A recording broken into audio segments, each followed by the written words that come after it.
tingkat kebenarannya hal yang berkaitan dengan Panama Papers itu benar atau tidak. Tetapi kalau dilihat nama-nama yang tercantum dalam list tersebut, dan saya sudah mengkonfirmasi kepada beberapa nama, memang itu ada. Minimal mereka pernah beraktivitas di sana. Jadi nggak mungkin itu sama sekali. Data ini sebenarnya sudah ada sejak 2 tahun yang lalu. Data pemerintah dibandingkan dengan Panama Papers, sebenarnya data pemerintah lebih lengkap. Data pemerintah lebih lengkap menurut Sekretaris Kabinet, betul Pak Satria? Apa jaminannya memang pemerintah punya data yang lebih lengkap daripada Panama Papers? Itu tadi yang saya sebutkan di awal tadi Mbak Priska. Jadi data yang kami miliki ini berasal dari otoritas perpajakan dari negara-negara yang terpercaya. Kalau dari Panama Paper kan masih dalam bentuk data-data yang ditemukan dan diekspos. Jadi legalitasnya terhadap data tersebut memang harus kita gali lagi terlebih dahulu. Tapi kalau data-data yang sudah dikirimkan oleh otoritas perpajakan dari negara lain, itu nilai validitas datanya jauh lebih tinggi dan memang informasi di dalamnya jauh lebih besar dari informasi di Panama Paper yang sekarang. Karena mungkin Panama Paper belum dibuka seluruhnya, nanti kita tinggal tunggu. Tapi tadi seperti yang disampaikan Mas Pras, kalau tindak pidana ini ada lebih maju daripada regulasi yang kita punya. Nah ini konkretnya apa pemerintah untuk mengatasi ini? Ya, kita selalu berusaha mendekatkan dengan perkembangan kondisi-kondisinya, bukan hanya dari sisi teknologinya, tapi termasuk juga dari perubahan-perubahan regulasi. Tadi yang disebutkan Pak Justinus kan masalah mengenai anti-avoidance general, anti-avoidance rule. Memang kita sedikit terlambat itu, tapi kita masukkan di dalam undang-undang PPH yang akan kita lakukan amandemen dalam waktu dekat ini. Karena kita ingin masukkan itu di dalam koridor perundang-undangan sehingga memang lebih kuat dari dasar penetapannya nantinya.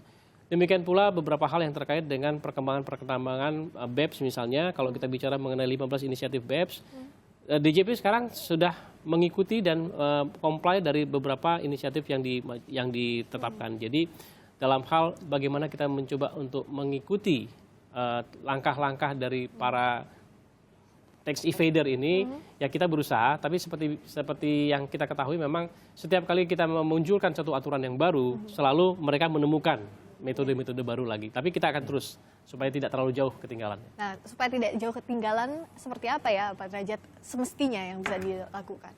Gerak cepat. Dan Kementerian Keuangan kan ada kerjasama dengan PPATK, ada kerjasama dengan BIN, ya, ada kerjasama dengan Polri. Ya. Itu dimaksimalkan saja.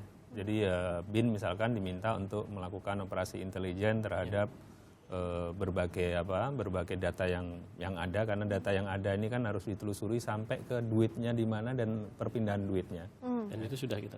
Kemudian PPATK juga demikian, kemudian kepolisian demikian. Karena apa? Karena kalau nama saya sekarang ada muncul di situ, itu langsung misalkan perusahaan saya perusahaan bla bla bla, itu langsung saya kosongkan rekeningnya.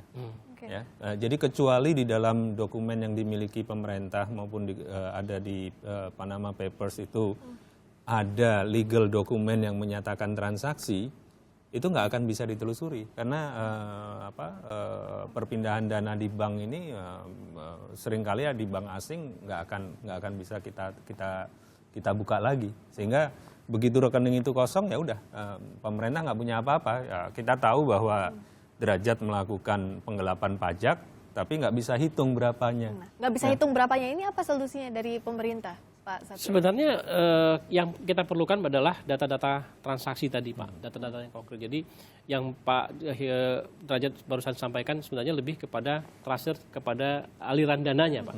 Yang kita butuhkan memang tidak hanya informasi aliran dana, tapi lebih kepada bagaimana kita bisa mengetahui bagaimana skema yang dilaksanakan oleh para tax evader itu tadi.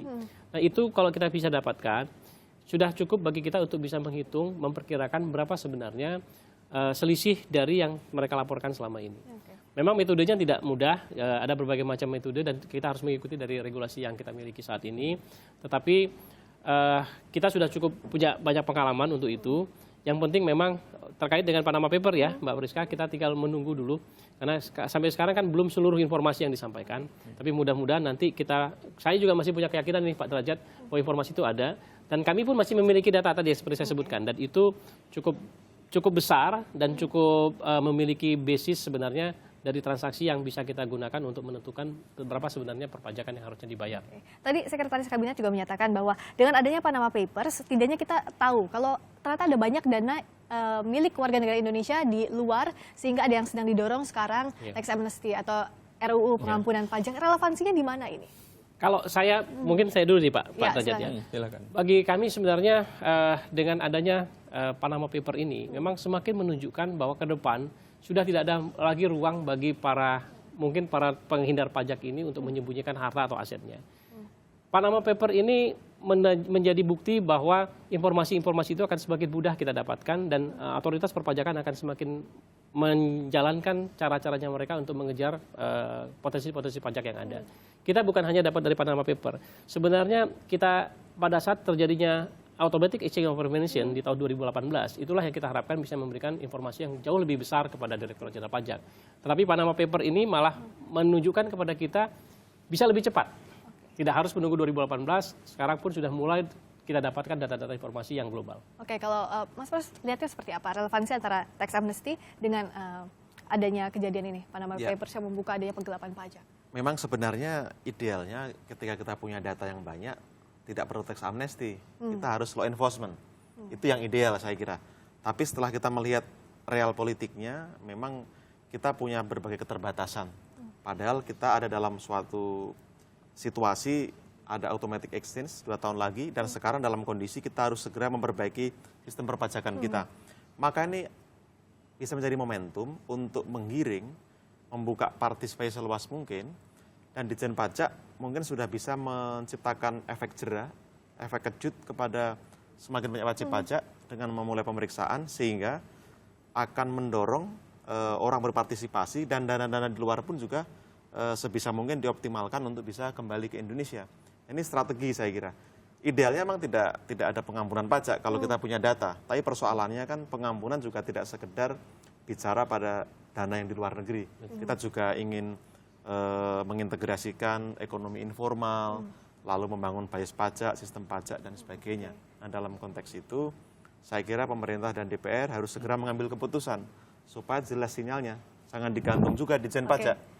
Dan apa yang harus dipikirkan selain pengampunan pajak tadi, apa yang harus dimatangkan kalau Pak Derajat lihat?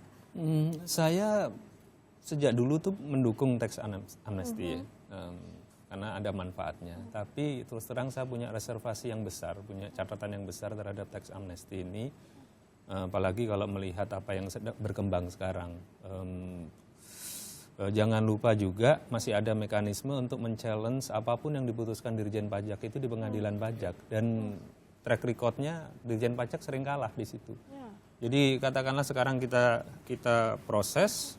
Kemudian karena saya yakin bahwa Dirjen Pajak nggak punya data yang kuat terhadap realitas transaksi saya challenge di pengadilan, peluang saya menang sangat besar, jauh lebih besar. Saya lupa presentasinya, tapi di atas 70% atau 80% itu yang menang adalah wajib pajak.